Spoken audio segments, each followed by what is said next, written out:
Austria के शांत शहर एम्स्टेटन में फ्रिट्जल परिवार अपने पड़ोसियों को सामान्य लगता था। जोसेफ फ्रिट्जल एक रिटायर इंजीनियर थे जो अपनी पत्नी रोजमेरी के साथ रहते थे।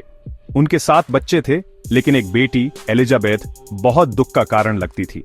1984 में 18 साल की उम्र में एलिजाबेथ बिना किसी निशान के गायब हो गई, जिससे उसके माता पिता बहुत परेशान हो गए। जोसेफ ने यह कहानी सुनाई कि उनकी बेटी बागी हो गई थी और अपनी मर्जी से एक धार्मिक पंथ में शामिल होने के लिए भाग गई थी। यह कहानी एक सोची समझी चाल थी, एक क्रूर झूठ जिसे परिवार के घर से कुछ ही मीटर नीचे हो रही एक अकल्पनीय सच्चाई को छिपाने के लिए बनाया गया था। समुदाय ने इस बात को मान लिया, कभी जोसेफ के भयानक राज पर शक नहीं किया। सच्चाई जितनी कोई सोच सकता था, उससे कहीं ज्यादा भयानक थी। 29 अगस्त 1984 को जोसेफ ने एलिजाबेथ को अपने घर के तहखाने में फुसलाकर बुलाया। उसने सालों तक उस जगह को एक साउंड प्रूफ कालकोठरी में बदलने में बिताया था, एक छिपी हुई जेल जिसमें मजबूत दरवाजे थे और बचने का कोई रास्ता नहीं था। एक बार जब वह अंदर आ गई तो उसने उसे ईथर में भिगोए हुए कपड़े से काबू कर लिया, जिससे वह बेहोश हो गई। जब वह जागी तो वह एक कैदी थी, अंधेरे में जंजीरों से बंधी हुई। उसकी गुहारें और मदद के लिए चीखें अनसुनी रह गईं, जो जोसेफ ने इतने ध्यान से अपने भयानक राज और अपनी बेटी की अगले 24 सालों की जिंदगी को छिपाने के लिए बनाई थी, उन मोटी कंक्रीट की दीवारों ने निगल ली। एलिजाबेथ की कैद के पीछे की योजना ठंडी और व्यवस्थित थी। जोसेफ ही इस भूमिगत दुनिया का अकेला वास्तुकार और रखवाला था। वही अकेला था जो छिपे हुए प्रवेश द्वार और भारी स्टील के दरवाजों को सुरक्षित करने वाले इलेक्ट्रॉनिक तालों की जटिल श्रृंखला को जानता था। बाकी दुनिया के लिए, जिसमें उसकी पत्नी रोजमेरी भी शामिल थी जो सीधे ऊपर रहती थी, तहखाना बस एक स्टोरेज एरिया था। जोसेफ एलिजाबेथ के अस्तित्व के हर पहलू को नियंत्रित करता था, भोजन, पानी, बिजली और वह हवा जो वह सांस लेती थी। वह उसका बंदी बनाने वाला, उसका सताने वाला और लगभग 1/4 सदी तक वही एकमात्र मानव संपर्क था। अपने विस्तृत झूठ को बनाए रखने के लिए जोसेफ ने एलिजाबेथ को पत्र लिखने के लिए मजबूर किया। ये पत्र दबाव में लिखे गए इस कहानी को पुष्ट करते थे कि वह अपनी मर्जी से गई थी और नहीं चाहती थी कि उसे ढूंढा जाए। जोसेफ फिर उन्हें पोस्ट करने के लिए अलग अलग जगहों पर यात्रा करता था, जिससे एक झूठा निशान बनता था जो यह दर्शाता था कि एलिजाबेथ इधर उधर घूम रही थी, और एक पंथ में उसकी संलिप्तता के बारे में उसकी कहानी को और मजबूत करता था। उसका धोखा इतना पूरा था कि उसकी अपनी पत्नी को भी विश्वास था कि उनकी बेटी उन्हें छोड़कर चली गई है। सालों तक एम्स्टेटन शहर एक परेशान युवा महिला के खोने का शोक मनाता रहा, पूरी तरह से अनजान था कि वह उनकी नाक के नीचे अकल्पनीय भयावहता झेल रही थी। एलिजाबेथ के लिए दुनिया नम, बिना खिड़कियों वाले कमरों की एक सीरीज तक सिमट गई थी। उसका अस्तित्व आतंक और निराशा का एक चक्र बन गया था, पूरी तरह से अपने पिता की दया पर। इस गंभीर वास्तविकता में जोसेफ ने उसे लगातार यौन शोषण का शिकार बनाया। उसकी कैद के लंबे सालों में इन हमलों के परिणाम स्वरूप 7 बार प्रेगनेंसी हुई। उसे बिना किसी मेडिकल सहायता या आराम के तहखाने की गंदी कंडीशन में अकेले बच्चे को जन्म देने के लिए मजबूर किया गया था। इनमें से पहला बच्चा, केस्टिन नाम की एक लड़की, 1988 में पैदा हुई थी। उसके बाद 1990 में स्टीफन का जन्म हुआ। दोनों ने अपना पूरा बचपन अपनी मां के साथ कैद में बिताया, सूरज या आसमान को कभी नहीं देखा। एलिजाबेथ के बच्चों की किस्मत जोसेफ की क्रूर इच्छाओं के अनुसार तय होती थी। तहखाने में पैदा हुए 7 बच्चों में से एक, माइकल नाम का एक जुड़वां लड़का, 1996 में रेस्पिरेटरी प्रॉब्लम्स के कारण अपने जन्म के सिर्फ 3 दिन बाद मर गया। जोसेफ को कोई पछतावा नहीं हुआ। उसने बस बच्चे के शरीर को लिया और उसे तहखाने के फर्नेस में जला दिया, जिससे उस छोटे से जीवन का अस्तित्व मिट गया। 3 अन्य बच्चों, लिसा, मोनिका और अलेक्जेंडर, को उनके जन्म के तुरंत बाद एलिजाबेथ से ले लिया गया। जोसेफ उन्हें ऊपर ले आया, अपनी पत्नी रोजमेरी को उन्हें लावारिस बच्चों के रूप में पेश किया।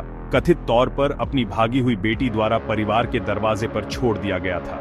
एलिजाबेथ और उसके साथ रहे 3 बच्चों, केस्टिन, स्टीफन और फेलिक्स, जो 2002 में पैदा हुए थे, के लिए जीवन एक तंग और निराशाजनक मामला था।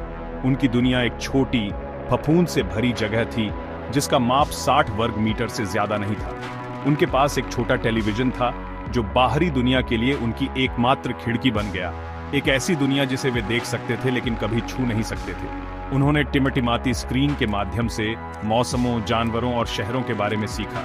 जोसेफ उन्हें खाना और सप्लाई लाता था, लेकिन उसकी विजिट लगातार डर का कारण बनती थी। बच्चे पीले और उदास बड़े हुए। सूरज की रोशनी, ताजी हवा और सामान्य मानवीय बातचीत की कमी के कारण उनका डेवलपमेंट रुक गया। इस बीच उनके सिर से बस कुछ ही फीट ऊपर जीवन सामान्य रूप से चलता रहा। रोजमेरी फ्रिट्जल अपने पैरों के नीचे की जेल से अनजान अन्य 3 बच्चों को अपने पोते पोतियों के रूप में पाला। उसे जोसेफ की मनगढ़ंत कहानी पर विश्वास था कि एलिजाबेथ ने उन्हें दरवाजे पर छोड़ दिया था।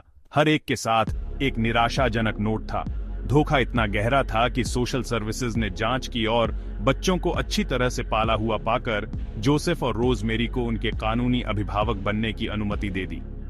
दोनों परिवार एक रोशनी में रहता था और दूसरा हमेशा अंधेरे में फंसा हुआ था।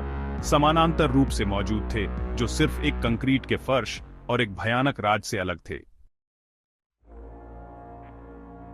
24 साल बाद जोसेफ फ्रिट्जल के बनाए झूठों का संसार टूटने लगा था। इसकी वजह थी सबसे बड़ी बच्ची कर्स्टिन की बिगड़ती सेहत, जो तब 19 साल की थी। उसने अपनी पूरी जिंदगी तहखाने में बिताई थी और वह बहुत बीमार पड़ गई थी। उसे जानलेवा किडनी की बीमारी थी, जिससे उसे दौरे पड़ते थे और वह बेहोश हो जाती थी। एलिजाबेथ अपनी बेटी की जिंदगी के लिए डरी हुई बार बार जोसेफ से उसे सही मेडिकल मदद दिलाने के लिए गुहार लगाती रही।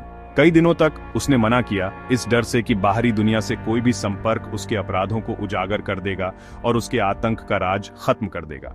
जैसे जैसे कर्स्टिन की हालत बिगड़ती गई, जोसेफ का इरादा आखिरकार टूट गया। वह जानता था कि अगर वह तहखाने में मर गई तो उसे एक और लाश ठिकाने लगानी पड़ेगी, जो एक 19 साल की बच्ची के साथ एक शिशु की तुलना में कहीं ज्यादा मुश्किल काम था। 19 अप्रैल 2008 को उसने बेहोश कर्स्टिन को तहखाने से बाहर निकाला और एम्बुलेंस बुलाई, यह दावा करते हुए कि उसे अपनी बहुत पहले खोई हुई पोती दरवाजे पर गंभीर हालत में मिली है। अस्पताल में डॉक्टर उसकी रहस्यमय बीमारी, उसकी पीली त्वचा और उसके सड़े हुए दांतों से हैरान थे। उन्हें उसके मेडिकल इतिहास को समझने के लिए उसकी मां से बात करने की सख्त जरूरत थी। अस्पताल के कर्मचारियों ने जोसेफ से जवाब न मिलने पर सार्वजनिक अपील की। वे टेलीविजन पर आए, कर्स्टिन की मां से अपनी बेटी की जान बचाने वाली महत्वपूर्ण जानकारी के साथ आगे आने की गुहार लगाई। किस्मत के एक अजीब मोड़ से फ्रिट्जल के तहखाने में टेलीविजन चल रहा था और एलिजाबेथ ने प्रसारण देखा। डॉक्टरों को अपनी मदद के लिए गुहार लगाते हुए देखकर उसे अंतिम हताश कदम उठाने की हिम्मत मिली। उसने जोसेफ का सामना किया, ये जोर देते हुए कि उसे अस्पताल ले जाना चाहिए। उसने तर्क दिया कि केवल वही कर्स्टिन की जान बचाने के लिए आवश्यक जानकारी दे सकती है। एलिजाबेथ के अटूट दृढ़ संकल्प और चिकित्सा अधिकारियों के बढ़ते दबाव के सामने जोसेफ आखिरकार मान गया। 26 अप्रैल 2008 को वह एलिजाबेथ, स्टीफन और फेलिक्स को तहखाने से बाहर और उनके जीवन में पहली बार दिन के उजाले में लाया। वह उन्हें अस्पताल ले गया, अपनी पत्नी को बताते हुए कि उनकी भागी हुई बेटी आखिरकार घर वापस आने का फैसला कर चुकी है। हालांकि एक बार अस्पताल में अपने बंदी के तत्काल नियंत्रण से दूर एलिजाबेथ की परीक्षा सामने आने लगी। अधिकारियों ने उसे जोसेफ से अलग कर दिया और यह वादा मिलने के बाद कि उसे फिर कभी नहीं देखना पड़ेगा, उसे अपनी कहानी बताने की हिम्मत मिली। 26 अप्रैल 2008 को ऑस्ट्रियाई पुलिस को एलिजाबेथ की दर्दनाक गवाही से उसकी 24 साल की कैद की पूरी चौंकाने वाली सच्चाई सामने आई। इस कहानी ने पूरे ऑस्ट्रिया और दुनिया भर में तहलका मचा दिया। जोसेफ फ्रिट्जल को तुरंत गिरफ्तार कर लिया गया और तहखाने को क्राइम सीन के तौर पर सील कर दिया गया। तहखाने में घुसने वाले जांचकर्ताओं ने उसे अकल्पनीय गंदगी और डरावनी जगह बताया। इस बचाव ने एक बुरे सपने का अंत किया, लेकिन एलिजाबेथ और उसके 6 जीवित बच्चों के लिए यह ठीक होने का एक लंबा और मुश्किल रास्ता था, जो आखिरकार मिल पाए और उन्हें मानसिक देखभाल में रखा गया। जोसेफ फ्रिट्जल के खिलाफ कानूनी कार्यवाही तेजी से हुई। 19 मार्च 2009 को एक ऐसे मुकदमे के बाद जिसने अंतर्राष्ट्रीय ध्यान खींचा, उसे सभी आरोपों में दोषी पाया गया, जिसमें शिशु माइकल की लापरवाही से हत्या, गुलामी, बलात्कार और गलत तरीके से कैद करना शामिल था। उसे आजीवन कारावास की सजा सुनाई गई और एक हाई सिक्योरिटी मानसिक सुविधा में भेज दिया गया। सालों तक वह वहीं रहा, लेकिन जैसे जैसे उसकी उम्र बढ़ी और उसकी सेहत बिगड़ी, उसे डिमेंशिया हो गया, तो मई 2024 में उसे एक सामान्य जेल में भेज दिया गया। उसके वकील ने मानवीय आधार पर उसे रिहा करने की कोशिशें की। इसके बावजूद अधिकारियों ने कहा कि वह खतरा बना हुआ है। एलिजाबेथ और उसके बच्चों के लिए आगे का रास्ता चुपचाप ठीक होने का था, मीडिया की चकाचौंध से दूर। अपनी प्राइवेसी की सुरक्षा के लिए नई पहचान मिलने के बाद वे ऑस्ट्रियाई ग्रामीण इलाके के एक छोटे अज्ञात गांव में चले गए, जिसे सिर्फ विलेज एक्स कहा जाता है। वहां वे राज्य के समर्थन से एक खास सुरक्षित घर में एक साथ रहते हैं। तहखाने में पले बढ़े बच्चों को दुनिया के बारे में नए सिरे से जानना पड़ा, जबकि ऊपर पले बढ़े बच्चों को इस बात को स्वीकार करना पड़ा कि उनका दादा उनकी मां का कैदी था। परिवार एक मजबूत इकाई बना हुआ है, एक दूसरे में ताकत ढूंढ रहा है। आज उनके बचाव के 15 साल से भी ज्यादा समय बाद एलिजाबेथ कथित तौर पर जितना संभव हो सके एक सामान्य जीवन जीने पर ध्यान दे रही है।